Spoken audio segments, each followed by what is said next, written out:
Nous allons maintenant réaliser l'écrou Nilstop Propere 25 sur le plan d'ensemble. Alors c'est un écrou avec un usinage particulier ici à l'intérieur pour pouvoir accueillir la petite bague en nylon qui va servir pour bloquer l'écrou.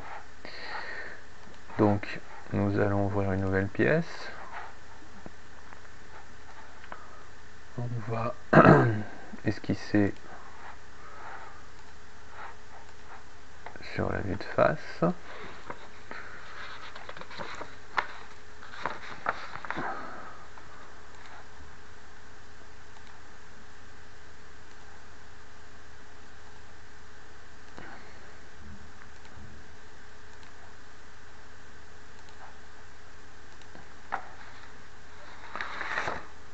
Je valide et je vais en profiter tout de suite pour tracer un trait d'axe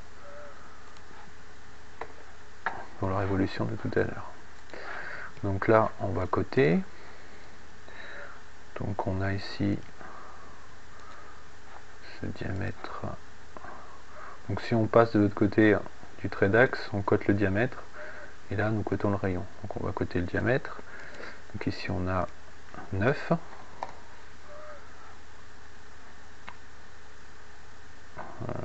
Ici nous avons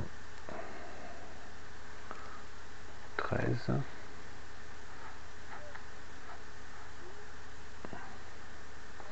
On va aligner en sorte de cotation, on va aligner ce point avec celui-ci. En cliquant sur Shift en même temps, vous sélectionnez les deux points et on va mettre vertical. Je valide. Pardon, je valide. Ici, on va coter un angle de 15. Pareil ici.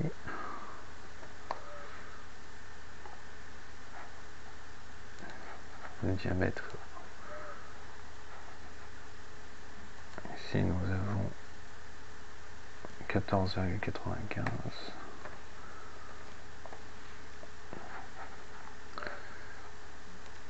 Voilà. Qu'est-ce qu'il nous reste? Il nous reste cette cote là qui fait 8 et celle-ci qui fait 10.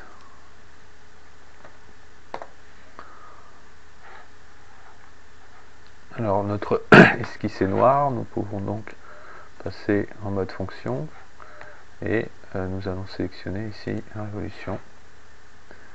Donc, par défaut il va sélectionner le seul trait d'axe qu'il trouve pour permettre de faire notre révolution. Je valide.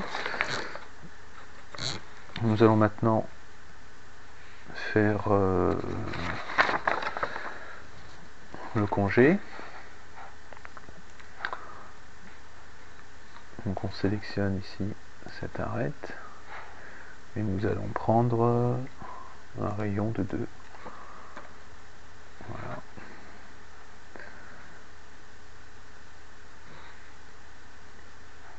Propagation tangente, on valide.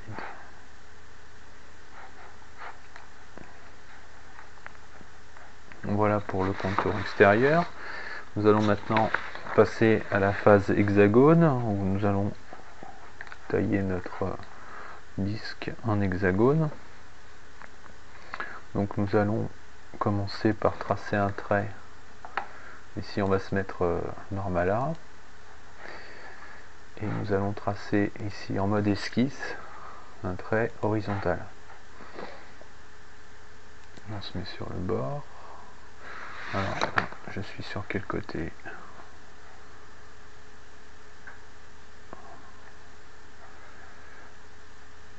Oui, ok.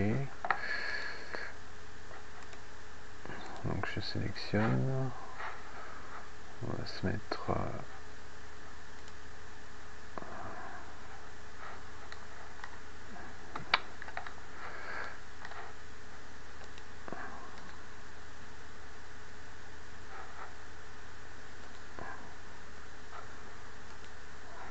normal là.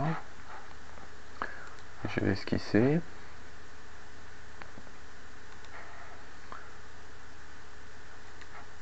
Un trait horizontal. Ce trait, je vais le coter par rapport au centre. Ça nous fait 6,5. Je valide. Et je vais passer en mode fonction. Enlèvement de matière. Donc là, je sélectionne à travers tout. Je vais sélectionner deux directions. Et voilà ce que je dois avoir. Par contre ici, l'orientation de la flèche n'est pas bonne. Je vais cliquer dessus pour qu'elle change de sens. Pour enlever la matière vers le bas. Je valide. Voilà. Et maintenant, il ne me reste plus qu'à répéter cette fonction.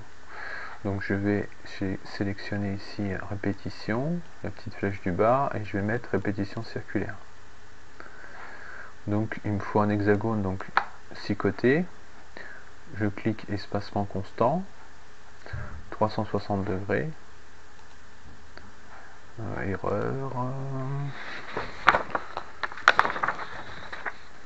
Ah, il me faut le trait d'axe.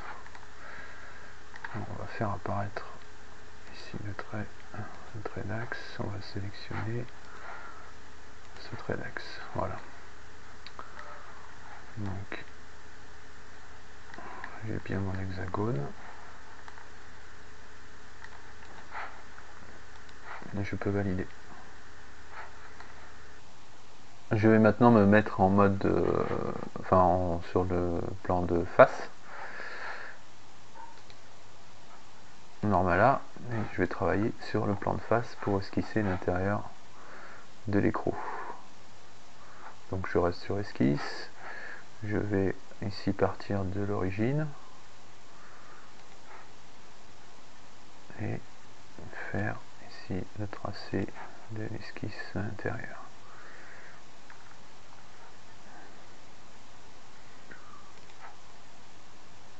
Ça nous donne à peu près ça.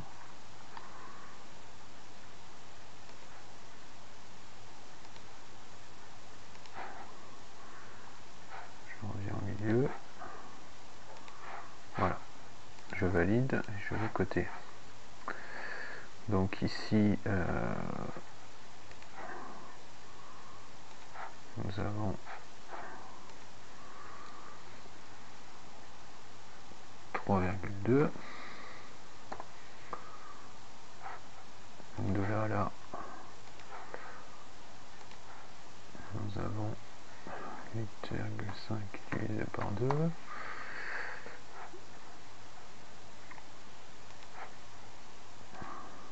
Ici nous avons 1 millimètre. L'angle entre ces deux traits est de 60 degrés. L'angle ici, pareil, est de 60.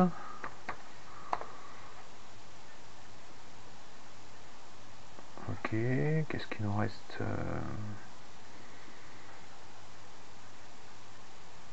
entre ce point-là et ce point-là, nous avons 0,5 mm. Et entre ce point et ce point, à nouveau 0,5. Voilà. Notre esquisse est terminée. Je valide. Et je vais faire une fonction enlèvement de matière avec révolution. Et je vais sélectionner ce trait comme axe de révolution. Je valide. Voilà, donc là on a bien notre perçage avec l'usinage ici à l'intérieur. Il ne reste plus qu'à sélectionner cette face, se mettre normal là et faire le taraudage. Donc pour le taraudage, on va se mettre dans représentation de filetage. On sélectionne. Donc je rappelle, hein, pour avoir l'icône sur votre espace de travail, vous allez dans personnaliser, commande, annotation, et vous sélectionnez ici représentation de filetage que vous faites glisser. Ok, donc on sélectionne. On va se mettre en mode ISO. On va sélectionner, donc on commence par sélectionner l'arête. Le carretin, on reste en mode ISO, filetage mécanique, hein, c'est pas de la tuyauterie, c'est un filetage M8. Et pour la distance, on va le mettre à travers tout. Voilà. Et je valide. Donc là on a notre taraudage.